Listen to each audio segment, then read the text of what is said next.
بسم الله الرحمن الرحيم. الرحمن علم القرآن خلق الإنسان علمه البيان. الشمس والقمر بحسبان والنجم والشجر يسجدان. والسماء رفعها ووضع الميزان ألا تطغوا في الميزان وأقيموا الوزن بالقسط ولا تخسروا الميزان. والأرض وضعها للأنام فيها فاكهة والنخل ذات الأكمام والحب ذو العصف والريحان. فبأي آلاء ربكما تكذبان؟ خلق الإنسان من صلصال كالفخار وخلق الجان من مارج من نار. فبأي آلاء ربكما تكذبان؟ رب المشرقين ورب المغربين. فبأي آلاء ربكما تكذبان؟ مرج البحرين يلتقيان بينهما برزخ لا يبغيان. فبأي آلاء ربكما تكذبان؟ يخرج منهما اللؤلؤ والمرجان. فبأي آلاء ربكما تكذبان؟ وله الجوار المنشآت في البحر كالأعلام. فبأي آلاء ربكما تكذبان؟ كل من عليها فان ويبقى وجه ربك ذو الجلال والإكرام. فبأي آلاء ربكما تكذبان؟ يسأله من في السماوات والأرض كل يوم هو في شأن. فبأي آلاء ربكما تكذبان؟ سنفرغ لكم أيها الثقلان. فبأي آلاء ربكما تكذبان؟ يا معشر الجن والإنس إن استطعتم أن تنفذوا من أقطار السماوات والأرض فانفذوا لا تنفذون إلا بسلطان. فبأي آلاء ربكما تكذبان؟ يرسل عليكما شواظ من نار ونحاس فلا تنتصران. فبأي آلاء ربكما تكذبان؟ فإذا انشقت السماء فكانت وردة كالدهان.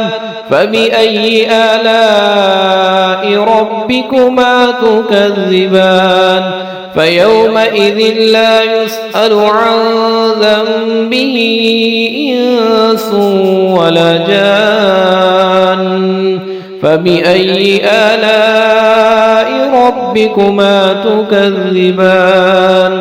يعرف المجرمون بسيماهم فيؤخذ بالنواصي والأقدام. فبأي آلاء ربكما تكذبان؟ هذه جهنم التي يكذب بها المجرمون يطوفون بينها وبين حميم آن فبأي آلاء ربكما تكذبان ولمن خاف مقام ربه جنتان فبأي آلاء ربكما تكذبان ذواتا أفنان فبأي آلاء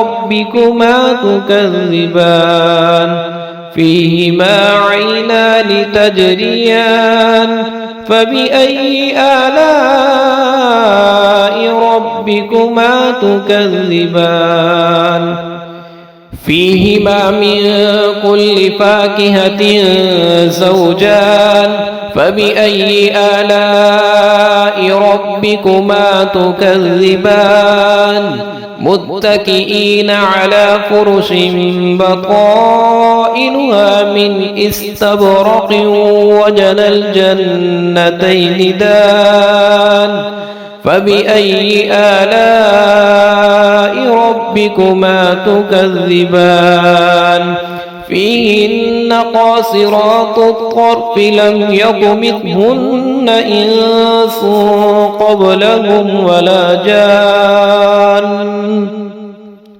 فبأي آلاء ربكما تكذبان كأنهن الياقوت والمرجان فبأي آلاء ربكما تكذبان هل جزاء الإحسان إلا الإحسان فبأي آلاء ربكما تكذبان ومن دونهما جنتان فبأي آلاء ربكما تكذبان مدهامتان فبأي آلاء ربكما تكذبان فيهما عينان نضاختان فبأي آلاء ربكما تكذبان فيهما فاكهة ونخل ورمان فبأي آلاء ربكما تكذبان فيهن خيرات حسان فبأي آلاء ربكما تكذبان حور مقصورات في الخيام فبأي آلاء ربكما تكذبان لم يطمثهن إنس قبلهم ولا جان فبأي آلاء ربكما تكذبان متكئين على رفرف خضر وعبقري حسان فبأي آلاء ربكما تكذبان تبارك اسم ربك ذي الجلال والإكرام